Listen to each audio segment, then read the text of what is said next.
Anh em nha, hôm nay mình sẽ chia sẻ với anh em một pan của Huawei Honor 8A mất đèn màn hình.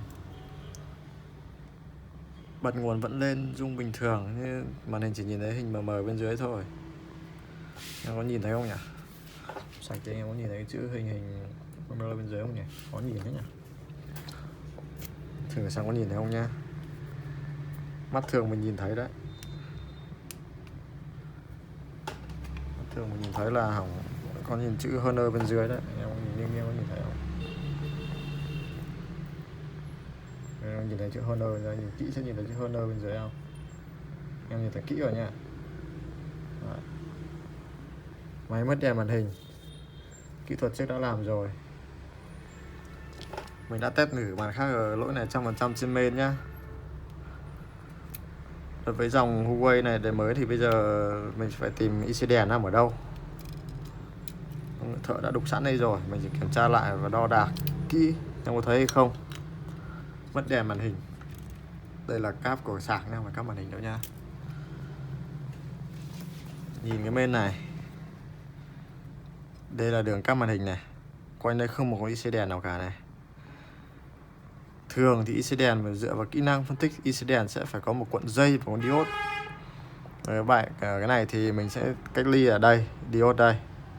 Mọi người nhìn này, trên cái máy này thì đây sẽ là con diode này, đây sẽ là cuộn dây này, mà không có IC nào nhỏ nhỏ cả.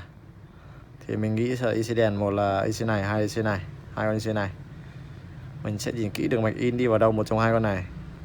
Trước đấy thì mình phải đo đạc xem cái đường đèn này bao gồm cuộn dây và con diode này có chạm chập ở đâu không trước, chạm tụ dây gì đấy hay không. Mình nhìn khắp cả cái bên này nhá, anh em nhìn khắp cả cái bên này nhá, sẽ không có IC đèn đâu cả. Bình thường IC đèn nhỏ nhỏ như này chẳng hạn, như nhỏ đây lại có cuộn dây nhưng không diode, mình sẽ lại trừ đây không phải là đường đèn.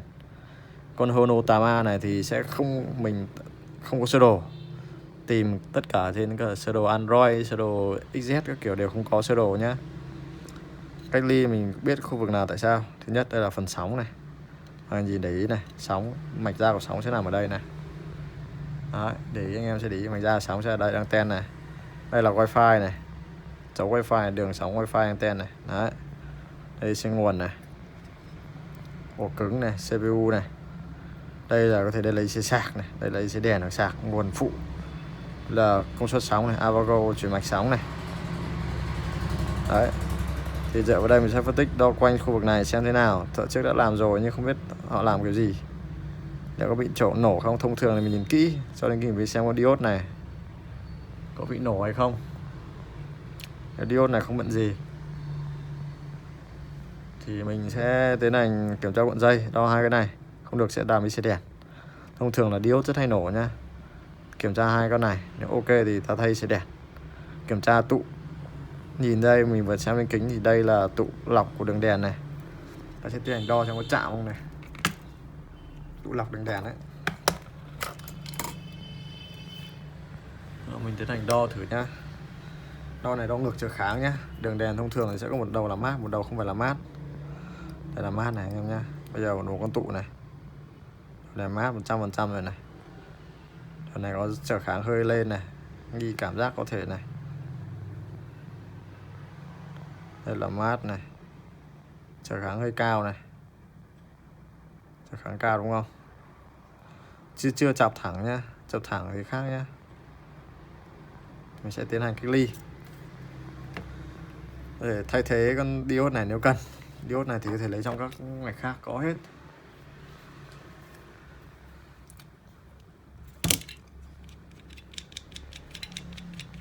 Kẹp lên lại để làm nhá. Thợ trước đục sẵn rồi, mình chỉ việc đo và làm thôi.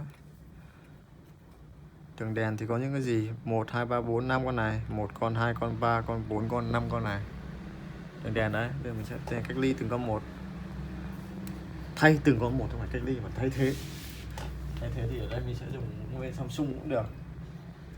Đây, dùng đây, ví dụ như đây, Samsung có thể lấy bên cũ này, bẩn bẩn này, mình nhìn đây xem này. Trên này IC đèn là 6 chân này, cuộn dây này, diode này, diode có chiều nha, cái gạch ở đầu nào thì đấy là một đầu nhá, đấy là đánh dấu của nó nhá. Gạch đầu nào nhớ lắp, đầu này gạch dưới cái gạch y xì thế. Đấy, cuộn dây này thay thế cho nhau vô tư, cuộn dây này thay cho cuộn dây này, diode này thay thế cho diode này. IC đèn thì không thay được nhá. IC đèn con này là IC tích hợp rồi.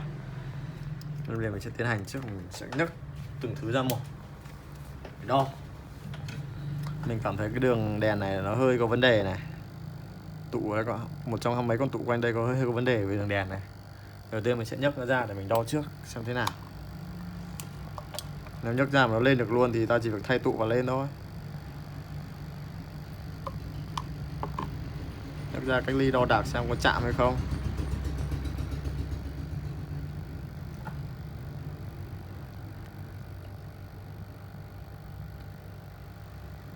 Không có phức tạp đâu, quan trọng phải khó êm ái nhiệt độ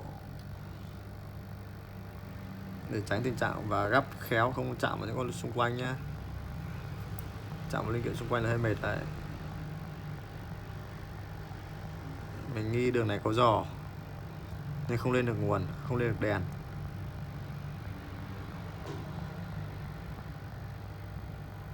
Nhiệt khá cao đấy, benzene nhiệt khá cao đấy.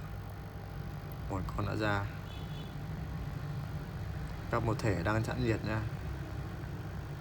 Hai con đã ra. Nhớ luôn cuộn dây ra xem nào, tiện một công.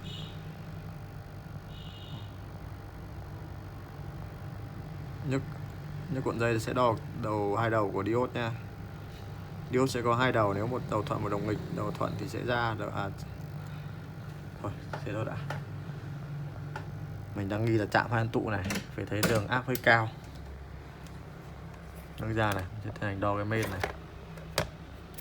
Theo cái main này xem có bị chạm không này. Trực tiếp mấy đầu tụ vừa nãy ở trên main này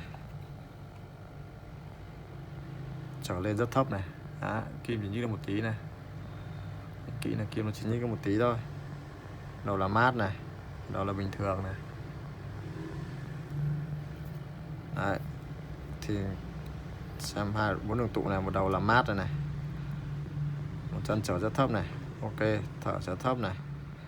Đây mình sẽ kiểm tra một tụ mình vừa gắp ra nha. Xem phán đoán của mình có chuẩn không nào. Theo kinh nghiệm thì mình sẽ nghĩ là mấy con tụ này có vấn đề trước này. Hai tụ này. Ta sẽ đo hai tụ này nhá. Ta sẽ dành đo hai tụ này này.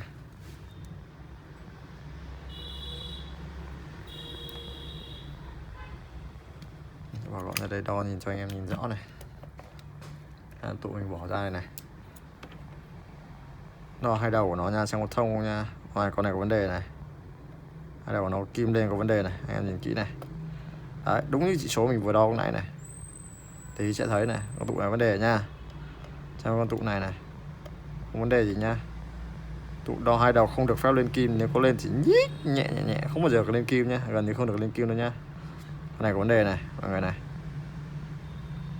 Đấy, đo hai đầu nó lên to cao thế này cơ mà. Đấy, con này có vấn đề nha. Đảo chiều vẫn thế nha. Nhìn hai đầu tụ này. Đấy. Ta sẽ bỏ con này đi, ta sẽ đóng con kia vào và thay một con khác vào đấy nữa. Có thể bỏ một con đi vẫn được, nhưng mà mình nên đóng vào cho yên tâm nhá. Tụ này thì mình có thể lấy trong các mạch khác sang. Kích thước to hay là vẫn lắp vừa, không sao hết. Tụ ở đây nó không phân biệt đâu, mình sẽ đóng vào đây. Đây, để lại đóng vào đấy. Đấy, mọi người nhìn này. Đấy, thay thế hai con tụ này đi. Một con ở đây, một con ở hai vị trí này. Mình sẽ hành đóng hai con tụ khác vào đấy nha. Tụ bất kỳ, không sao hết. Đóng vào đấy sẽ lên bình thường không? Đóng vào đo lại xem có bị chạm như ban đầu không. Lúc ban đầu mình là nó có chạm. Rồi mình lấy tụ bất kỳ đi, không cần thiết đâu. Bên xấu xấu cũng được. Vì nó là tụ lọc thế mà. Tụ lọc áp. Nên thôi lấy tụ cao áp cho chuẩn. Tụ đường áp. Đây, con này xấu xấu mình cũng được nhá. Nhìn này nha, mình sẽ lấy con xấu xấu này sang này. Không vấn đề gì hết, lấy con tụ xấu xấu sang cũng được. Đây là mình lấy cho vui thôi, còn lấy tụ mới ở dưới mới cho đẹp. Con này hơi xấu, kệ không sao. Quan trọng là vừa và đóng được vào đấy là được. cốt lõi là mình phải sửa nó lên mới là quan trọng, chứ cần đấy ở đâu không quan trọng. Nó vẫn là linh kiện zin bóc thôi chứ không phải linh kiện mới đâu. Thì mình sẽ đóng cái này vào đây.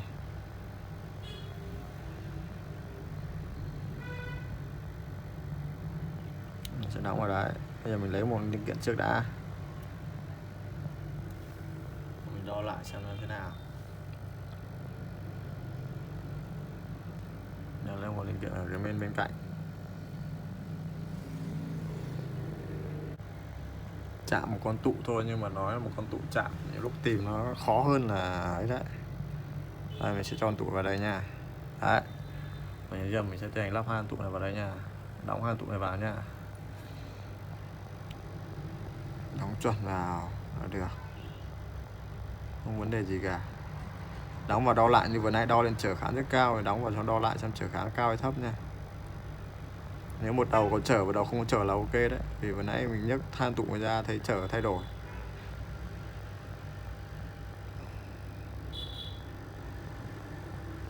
Đóng một lúc hai con này luôn đi cho nhanh.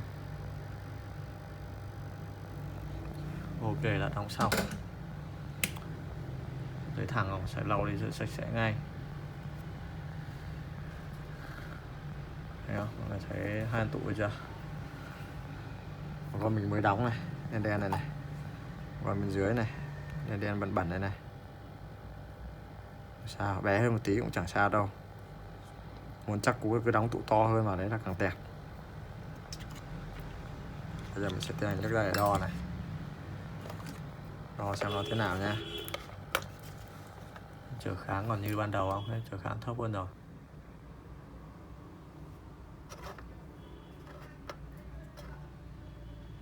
Xem cái kim này. Cho mọi người thấy kim đồng hồ này. Đây đang chọc nha. Kim lên rất cao nha. Còn khi mình đo vào đầu tụ này, một đầu mát của tụ này, kim lên này, đo lại của tụ này, kim gần như không lên, lên có một tẹo nha. Anh em nhìn này, kim lên một tẹo này. Thấy không? Kim chỉ lên nhích tí tí xíu này thôi không? Trong khi đây, một đầu mát này, đầu lại của tụ này. Ok, con tụ mình vừa bỏ ra này. Tụ này mình vừa bỏ ra này, đo vào hai đầu của tụ này. Kim lên này. Tụ hơi bẩn, từ từ, tụ hơi bẩn. Tụ này còn vừa nãy còn dính gỡ thông, mình đóng nên lau sạch nó đi nhá.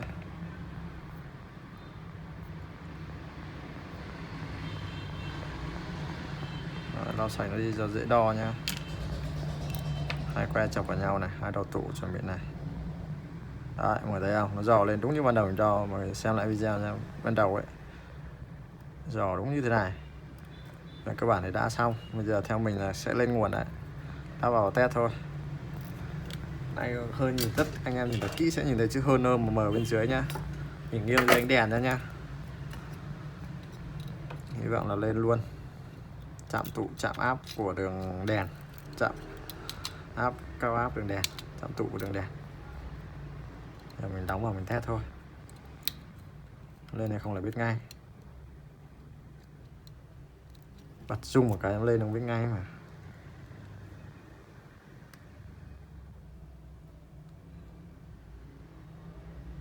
Trời ơi, lên luôn. Lên luôn. Chúc mừng anh em đã xong.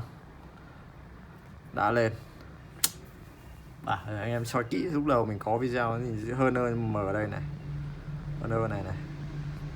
Kỹ mà sẽ có chữ hơn lúc nó nền trắng như này nên là màu đen. Mình đã nhìn nghiêng mãi mới nhìn thấy nha, không nhìn thấy được đâu. Mình đã đóng lại luôn rồi, chỉ việc ấy thôi. Ok. Nên đo, đây là giò chứ chưa chọc nha.